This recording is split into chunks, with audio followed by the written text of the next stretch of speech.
you have to stop and after everybody's gone to bed, assess what you've eaten for the day, assess, what just know and pay attention to your health and the signs that are going on in your body. If you have some tingling going on in your hand or your fingers are numb, don't just ignore it and be like, oh, I'll deal with it later, because it could be a sign. Your body, God is so awesome. He creates you to be a perfect tool to say something is wrong. So sometimes you don't even need to go to the doctor to figure out something is wrong. You'll get the numbness, and sometimes the doctors don't know. They train for certain studies and cases, and if it's something that they are not familiar with, it might be a whole new thing. You're the expert. Nobody knows your body more than you. I had to learn it the hard way. Nobody knows your body more than you. Don't let any doctor tell you, no, ma'am, this is not what you're feeling. They don't know what you're feeling. So, like I said, there's a lot of stuff that changes in our bodies after 40. That's why we're doing this. But we both have been surprised by how many people just don't even have a primary care doctor. Just simple things, and you got to take care of yourself, and not just us over 40, under 30 too. You want to be good until the time you get there. You want to be healthy, exercising, doing all these things. You don't have as many issues when you get to a certain age.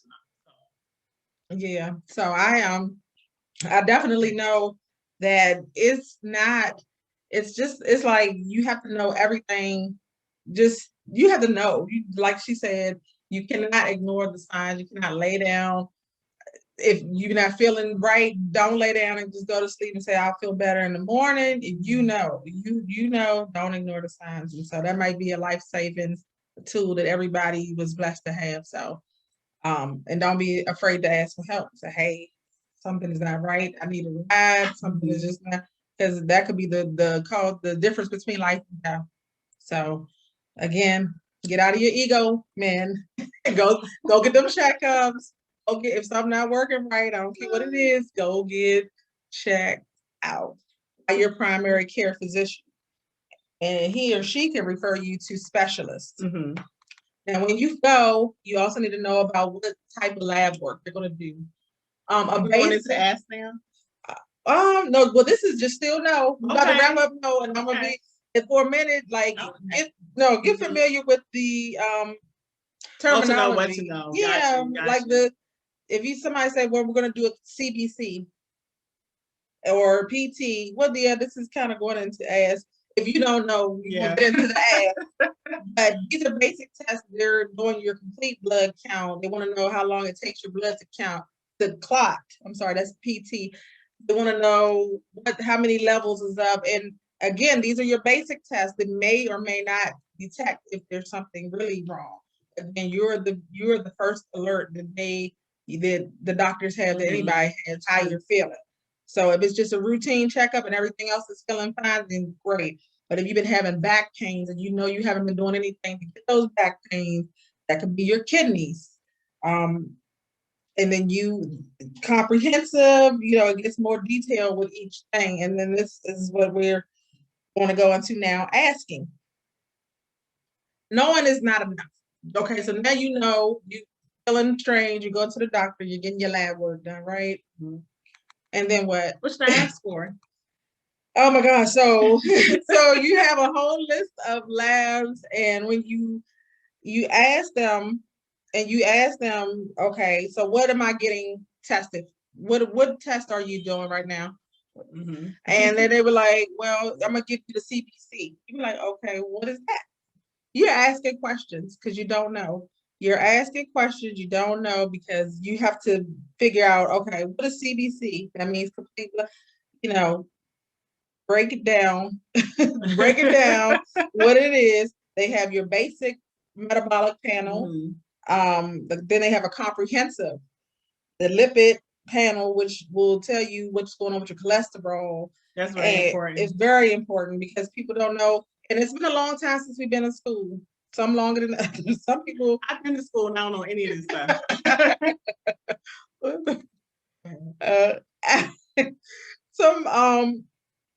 Right, because a lot of people don't know. I mean, especially if you're not in the medical field, you have no idea what they're testing. You're like, okay, I heard something about cholesterol. I don't know about that, or somebody, my cousin Joe on cholesterol medication. You'd be like, okay, but know and ask, what is that going to determine? for the kidney test, if people ignore those poor kidneys and you see all these, I'm going to say it, DaVitas on the corner, and people don't know what it is. They just say, I see these DaVita places. I would think by now that everybody would know what DaVita is, a dialysis company. People like, what is dialysis? I know Cousin Joe. I'm sorry, Cousin Joe. Whoever Cousin Joe is, She wearing Cousin Joe out. Cousin Mo might be on dialysis. They'd be like, I know what that is, but do you know what it is? No. Ask. If Cousin Mo don't want to share that with you and he's still being all private and secretive and stuff, go Google. Dialysis is a process where it's cleaning out your kidneys. Oh my gosh, people ignore the poor kidneys, but they are definitely very important organ. All of your organs are important. Your heart is probably the most, your brain and your heart. But I'm just saying, your kidneys is filtering out a lot of stuff, and that's why you got to be careful what you're putting in to your body. So do you think, like, for people, they should do research? So you go there and the doctor tells you something. Right. Ask. I know I was told something recently. They're like, my glucose levels are up. I'm like, huh? So, I mean, I'm lucky enough. I have a friend that's a dietitian, and I work in the medical field, so I may know how to flow. I have doctors I can call and text. What are you talking about? What's going on? But I realized before this, I had no clue. So, I guess, we have to like ask and research for ourselves. We have to ask and research for ourselves, what's going on and what does that mean? Because they're just not going to tell you everything. Yeah. So yeah, definitely, yes, asking is very important. You have to know what they're talking about, because if they can just tell you such and such and such and such, and you don't ask, you don't know what that means, the numbers are getting high, I'm concerned, I want to start you on a medication. No, okay, explain to me what that is in layman's terms, or not, if you're more familiar with the medical process, and then have them explain to you, and don't let them rush you. Don't let them rush you. They will. And say, because some people, they have like 20 other people to see, and the thing that that's not your problem. You're there for a reason. You're paying them for a reason. Your insurance is paying them for a reason. And it's not to be a smart ass or be difficult. You really are concerned with your health. Well, what do you mean? What should my numbers be? Why, what do you think is causing it? And then they'll go over, well, okay, then that makes sense, because you had this, and this, you've been eating like this, and you haven't been exercising, then it makes sense, and have them explain to you, what these numbers mean. And when you get your lab results back, have them sit and explain to you, and it'll tell you on the lab, I mean, you can see what's high, what's low, what can I do to increase this number, to get this number up. Well, you need to, if it's something about a diet, well, can you refer me to this? Okay, you're in, a lot of people, and this is really, really scary. A lot of people are in stage 3 kidney failure right now, as we speak. Don't even know it. Don't even know. Chronic kidney disease, you're in stage 3. And let me just tell you, stage 5 is when end-stage renal disease, when your kidneys fail and you need dialysis. But a lot of people are in stage 3 with the hypertension, with the diabetes, maybe not taking their meds or doing the things that they need to do. And you are literally walking around in stage 3 and you have no clue, because either you didn't get your labs done or you didn't have the doctor at all. Right. And your primary care physician will then refer you to a nephrologist. And I'm just focusing on the kidneys because I'm sorry, that's been my area. But I mean, they might refer you to a cardiologist. Yeah. Or you again ask. Oh, we didn't get to the ask yet. I'm sorry. Oh no, we are in ask. Yeah. We didn't ask to see, after they go over the labs and they don't refer you to a specialist, they'll be like, well, let's just see, we're going to try you on this medicine. If you don't feel comfortable with that answer, just refer me to a specialist. The specialist will go into detail with you. The same, because the primary care physician, they may not know, because they see a lot of people for a lot of different things. And they may be like, well, this is your numbers, and I just know that that's not good. Right. Okay, and we're going to try you on this medication because this is what I know. And no, well, refer me to a specialist, and then you can get further evaluated. They'll go over with you what you need to do. They'll refer you to a dietitian, everything. before you get to that stage. So we hope you don't get to this stage. We hope you don't. Disclaimer. That's why we're kind of going over this stuff. Right. And we're gonna provide some information at the end of the podcast. Is going health fair is coming up. And there's so many things you can do to get tested. There's foundations, organizations that are really healthcare advocates, because our healthcare system here is not the best. It's a little, it's not affordable. It's not affordable, and it depends on where you are or what class you're in. You get treated a certain way, and you don't always get the necessary test or the proper care and treatment that you deserve. And that's why we're here. That's why you're doing no ask and tell. Get that cat. No ask and tell, exactly. And so that brings us to, what are we telling? We telling them this is what you're going to do. Some people might refuse to, well, you don't need that, you don't need any extra testing. That might be, let's monitor you. And again, this is going back with the knowing and asking. If you feel that something's not right, and you've asked the questions and you're still not getting the answers, tell them, well, I want a complete test. I want to be referred to a specialist. I need this. I feel like I need to be monitored, because they're not going to volunteer that, because they have to provide an extra set of codes that they have to get. So they want to get paid. Prescriptions, right. And you have to tell them what you're not. I don't feel comfortable with taking medication. Is there something else we can do? Some other alternative. That's what I was gonna say. Alternative ways, exercise, seeing a nutritionist. Everything's not medicine. I'm not a medicine person. So some people want to take, just take control of your telling is just taking control of your medical journey. They give you the textbook answer, but there's other ways that you can, address your any kind of medical issues that's going on. Now, if it's real serious, we're not talking about heart problems, you need something, but if it's something like my situation, if your glucose numbers are going up, your sugar numbers, as people say in the South, the sugar. Your sugar. The sugars. The sugars. That is going up, or those things. These are like lifestyle changes. This is just basic lifestyle changes. Right now, we're in our middle adulthood, and even though we're senior citizens, we're not senior citizens yet.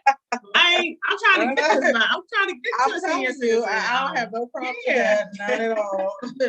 None at all. No, but this has been really informative. About different things that we need to do, and different tests that we need to do. Because I go in and I don't. That's you kind of thinking that you're young and you don't need this. So they first tell you, this isn't right. You're like, what are you talking about? Right. What's going on? Exactly. So this is, so basically, definitely you was right. You need to tell them what it is that you need. We, in my field or what I do, we always, what's the right word? We always we don't believe in handicapping, people into knowing their health and what they need to do for healthcare and different things like that. We always want them to be empowered. That's the word, empowered about, empowered about their health, take control of their health. We don't want people to be dependent on doctors. Exactly. And what they tell them to do. You have to be empowered.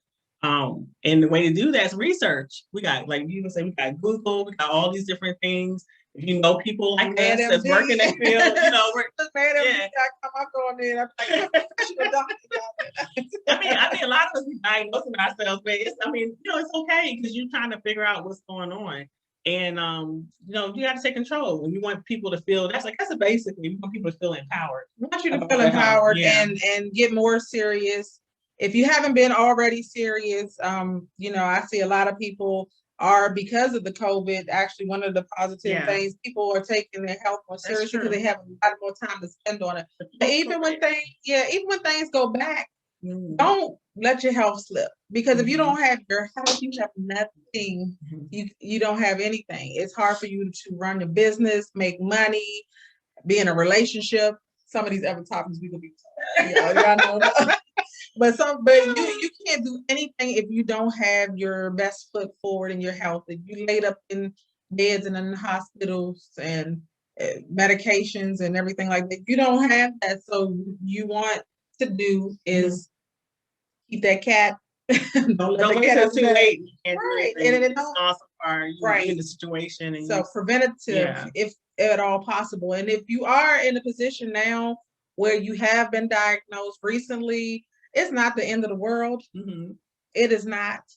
I'm not going to sit up here and sugarcoat and say some things are just automatically reversible. Prayer, we know prayer changes everything, but you can maintain your quality of life. It's not the end of the world. And I know it feels like it because at 40, I'm sorry, I still feel young. And you know, it is traumatic if something happens to you that you're just not expecting because you don't know, again, your family history. You didn't ask or tell anybody when you was feeling different. And then as a result, you know, you're experiencing some health challenges. That's fine. And you're going to get through this. You're going to get through it. I mean, you are. You're already a living example. Educate your family. This is what's going on, your kids, your grandkids. No, I can't babysit all them grandkids today because I'm not feeling well. Okay, so you should have thought about that before you laid that head. I'm sorry. I'm not speaking from experience, but I'm just saying. But no, I mean, you have to take care of your health. You can't be everybody's everything when you're not healthy. So when you're dealing with this right now, make sure you're taking your meds, you're seeing your doctor, and still look for alternatives. Don't just say, educate yourself as much as possible about your new diagnosis. And there's other alternatives still. It's not the end of the world. If you're on dialysis or if you suffer from a stroke, and I was just reading, I mean, it's so much inspiration you get from social media. People always like to say social media is negative. There's so many people posting their stories about how they triumph or how a loved one triumphed from a health condition. The doctor said that they're never going to walk again. They're not God. They are not God. They help you through certain things, but they are not God because He has the final answer. And, you know, like I said, with prayer, dedication, your family support. Family support is real strong, y'all. Family support is building relationships and keep them strong. You need it. You need it. You don't know what's going to happen in the life. If stuff is not, you know, okay with your family, you don't have support. That's not, especially in time of COVID, where you can't even go into the hospital to see your family member. If something happens, it's definitely important to have that support system. That's probably even more important, just, you know, someone that can help you and walk you through these different things. And some family members may have already been through it, you know, so definitely if you don't have that, start building that up now. The older we get, the more we're going to need that family support. Exactly. And mental health, that's going to be a whole nother segment. We'll definitely cover mental health and different things that can come with that. And just when you're talking about finding out you have a diagnosis and different things like that, how do you cope with that? We'll definitely talk about those things in that. So yeah, because you know, different people deal with, and we're going to wrap this up, but different people, this topic is so vast. I mean, different people deal with things different ways. Like I said, people like to be private, or you might feel stressed out or feel like you're depressed or like anxious, but it might be a malform, you know, that you need some deeper therapy, and you just have to know yourself. I don't feel quite right. I feel out of sorts, not myself. And you need to get the help you need. So knowing, asking for help, asking for clarity, and telling somebody, telling the doctor, telling your family. This is what I need. Right. I need your help. I need your support. This is what's going on. Right. Definitely important factors. So again, speaking about health, I was telling you, but that I saw that we've actually participated in this because working in the healthcare field. Had a great time. A couple of times. You was boys to Embassy for Health and Fitness Expo. Of course, because of COVID, they can't do it in-house, but I think they're doing it March 19th to the 20th. This is their 28th year. You can go on, I'm just looking at this, you can go on to, I think it's embassyWashington.com and register. I'm going to register. They'll have different, they always have different vendors, everything. Yeah. I mean, it was even like massage and mental health and yoga. They have therapy. It's so many different forms of self-care and care for your family. Yeah, normally it's more interactive. Normally you can get your like blood pressure, these things we're talking about, blood pressure, your glucose levels checked, different things like that. But I think it's still worth going on there. I think they're saying that they're going to talk about latest medical breakthroughs they have going on. In time of COVID, it might be, you know, interesting to log in and lock in on that. So you guys get a chance, you know, check that out. It's March 19th to the 20th. It's going to be virtual. And and just like I said, it's in its 28th year. They've been doing this for almost 28 3 years. decades. Yeah, so. Holland actually, my husband participated. Oh, cool. As a I think he was with YMCA at the time or something. Okay. So they tell you how to stay in shape and in your 40s. Perfect time. And we're trying to get nice before the summertime comes, so maybe they'll have some good tips. So if you guys get a chance, please check them out. I'm gonna log in and register myself, and I hope you guys do too. All right, guys. Okay. Well, thank you for joining us. Thank you. And stay tuned for our next episode, which will air on the 28th. Mm-hmm. And we're going to let you know what it's about. Okay. All right. Y'all stay tuned. Thanks for tuning in to 14.